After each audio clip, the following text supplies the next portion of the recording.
Good morning. Good morning. Well, it's still morning, Chief. Yeah. Justices. My name is Michael Cioffi, C-I-O-F-F-I, and I represent prospective witnesses Janet Vaccari and Deanna Pistone in Commonwealth versus David Filizzi and Commonwealth versus Fred Baptista, presently docketed in the Suffolk Superior Court.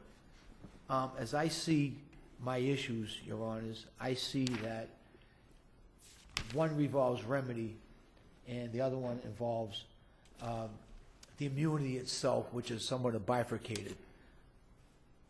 Let me suggest to Your Honors that there should be, and I know it's not in place now, but in my opinion, a hard and fast rule that interlocutory is the only remedy when there is an immunity which is contested. If one is called as a witness, if one then claims a privilege, if the court recognized the privilege, and if the government wishes to immunize that particular witness, then the Commonwealth suggests in their brief that very rarely will there be an entry of criminal contempt and a period of confinement subsequent thereto.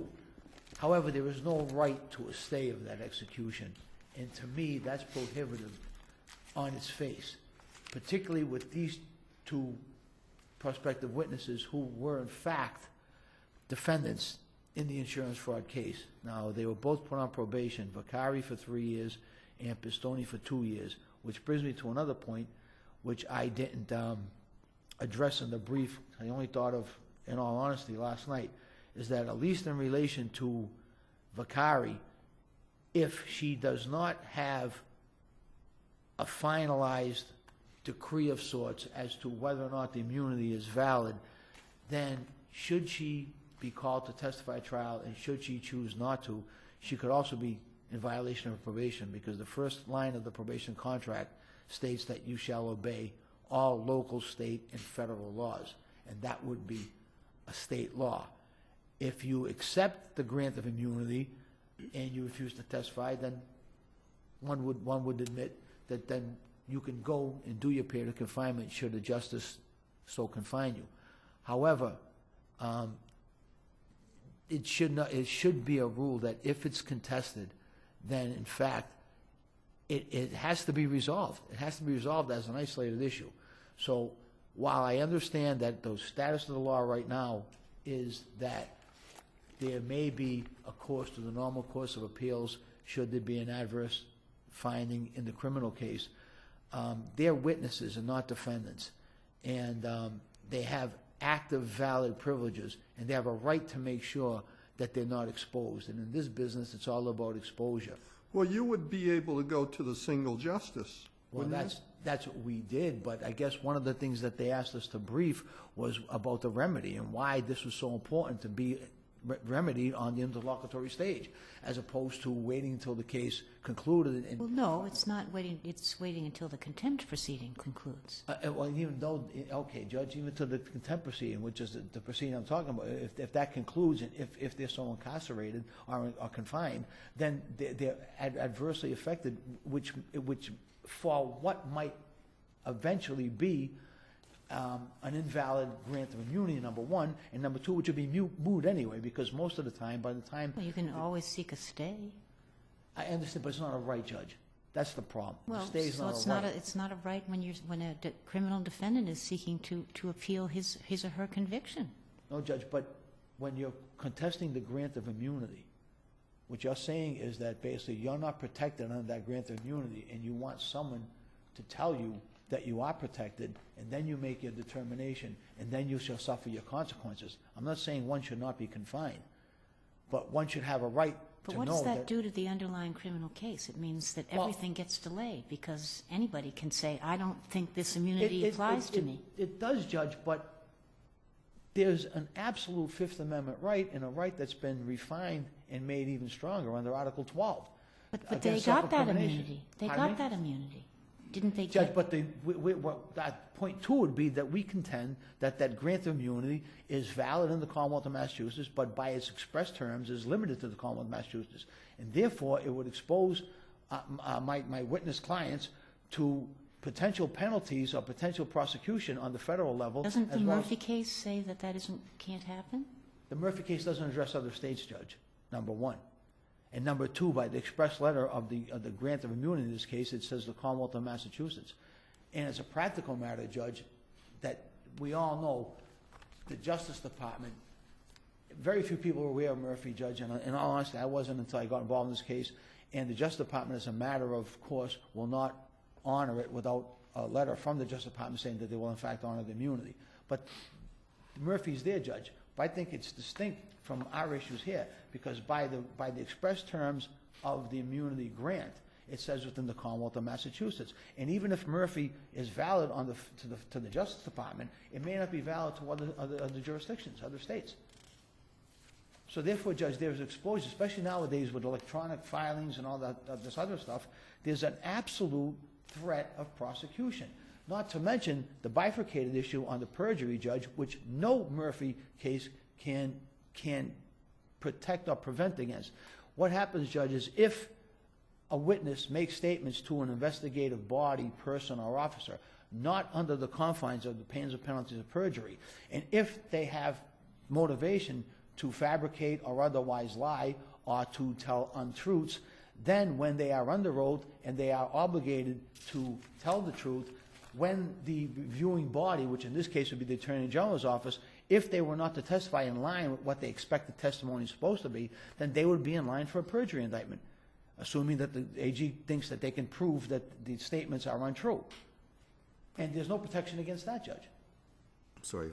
What protection are you suggesting? That there be A a grant license of immunity, Judge. to commit that No, you're Judge. immune also from committing perjury during your immunized testimony? Not at all, Judge, but the idea is the governing body or the prosecuting body, the investigating body as to whether or not there's a perjury is the same body that expects certain testimony.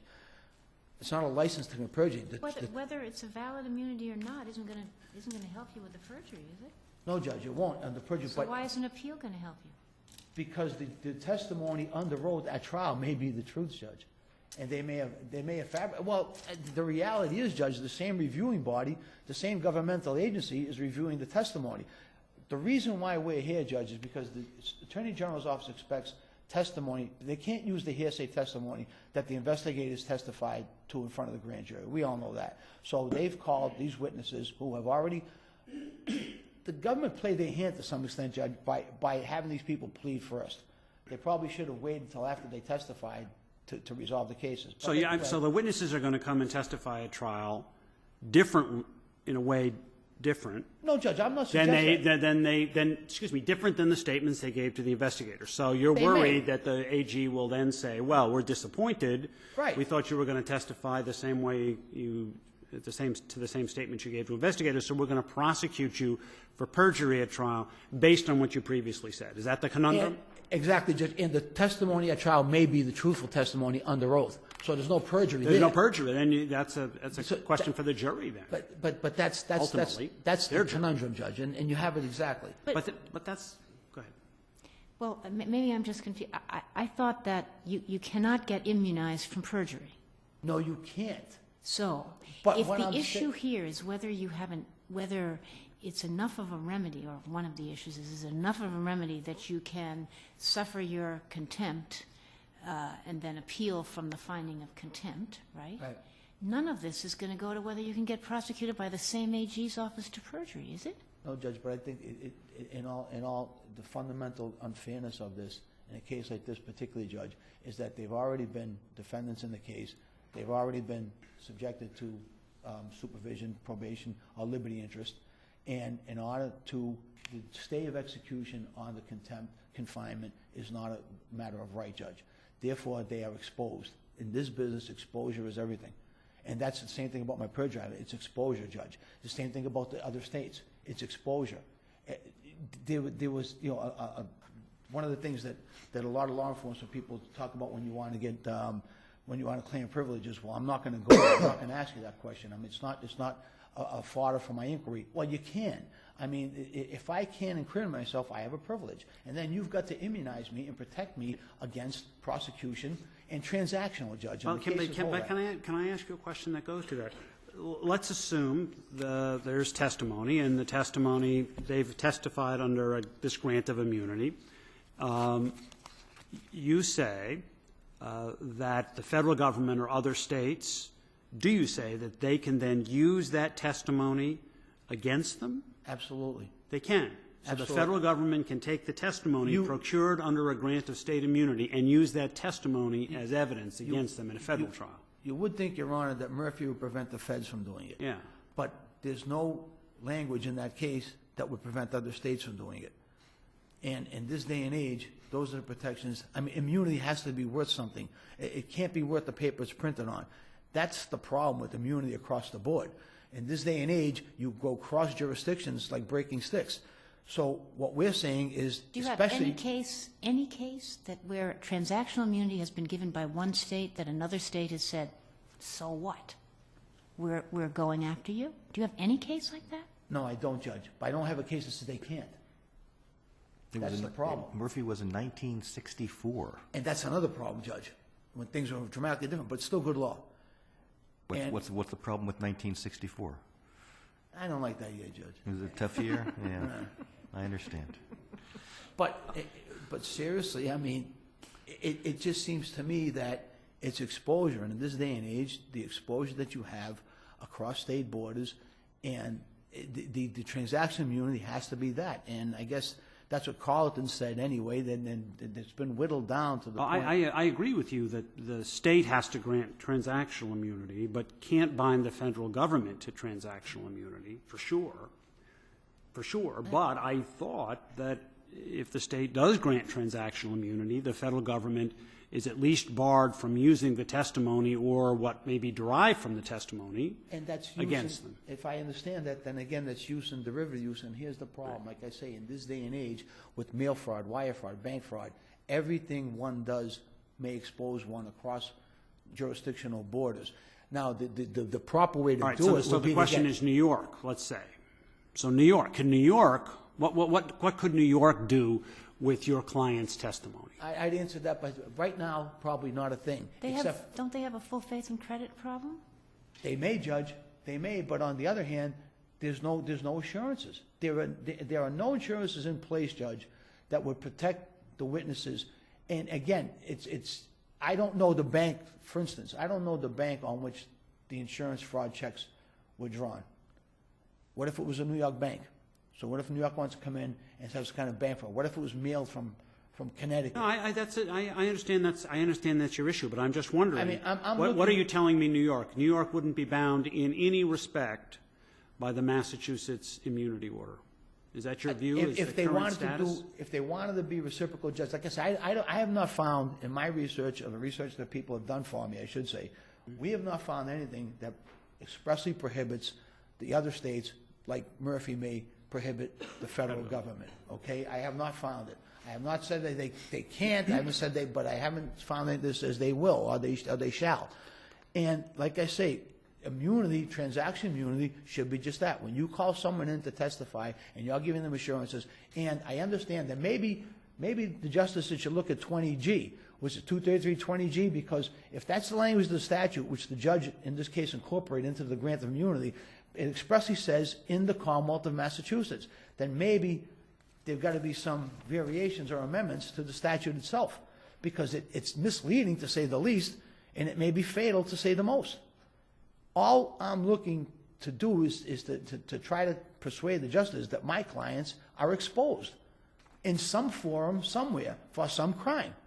And the Commonwealth has told them that should they testify, they will not be exposed. And I don't think it's a valid grant of immunity. And I see that my time is running out. If there are any questions, I'd gladly entertain the justices. Thank you. Thank you so much.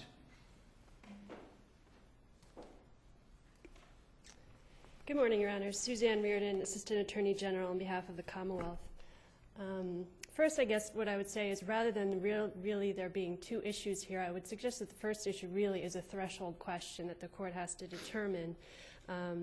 In adopting the court's Rule 221, which is applicable to appeals like this from a single justice determination that there will not be an interlocutory review of such an order, the court specifically intended that when an appeal such as that comes to this court, it has to be a determination whether there is an adequate alternative remedy. And I think it is very clearly settled in this Commonwealth that interlocutory orders such as this, the adequate remedy is to appeal from any judgment of contempt. If these witnesses choose to consider their grants of immunity insufficient in any way, they may refuse to testify, and any judgment of contempt is appealable. Now, the single justice in this case reached the merits. He didn't Yes. deny relief based on adequate alternative remedy. Explain to me what your view is of what other states, such as New York, might do with the immunized testimony of a witness in Massachusetts. Well, although I agree that the Murphy case, the specific issue in that case was whether a state grants of immunity would apply to the federal government, I think the underlying premise, and not only Massachusetts but several other states have relied on Murphy to say that once the Fifth Amendment right against self-incrimination was made applicable to all the states, which it actually was in the same year as the Murphy decision, 1964, the states all then became they're under the same obligation to uphold this Fifth Amendment right against self-incrimination, which means once one of the jurisdictions in the federal, Federation, thank you, grants immunity, then another jurisdiction should honor that. But doesn't have to respect the full grant of immunity, because obviously, I take it your position is New York doesn't have to grant transactional immunity unless their constitution requires transactional. I agree, because it's been also established by the Supreme Court that use immunity fulfills The Fifth Amendment. Fifth Amendment. And but don't we have a case that actually talks about that? Is it Colleton? Steinberg. Steinberg? Relies on Murphy to say that not only the federal government but also other states are bound by immunity grants in this state. And I haven't done an exhaustive search, but I found at least 4 other states that relied on Murphy for the same premise, that a grant of immunity in the state will also be that compelled testimony cannot be used by another jurisdiction. So those essentially are the issues. I think it is settled law. And as to the threshold question, I don't believe the immunized witnesses have shown that they're in any other position than any of the witnesses in which this court has found. We have said in other cases that, for instance, I think, didn't we say assistant district attorneys don't have to go into contempt to appeal various orders? I mean, there have been other circumstances where one could say, well, just go into contempt and appeal, and we've said, well, we're not going to press that. Absolutely, and there probably are exceptional circumstances, but I would suggest these witnesses don't meet any of the exceptional circumstances which maybe the court has found in a situation. And I'm trying to mentally remember where we did that. I know we have. It might be DAs, that sounds I familiar. think it is. So unless the court has any further questions, I would ask that the single justice decision be upheld. All right, thank you very Thank much. you.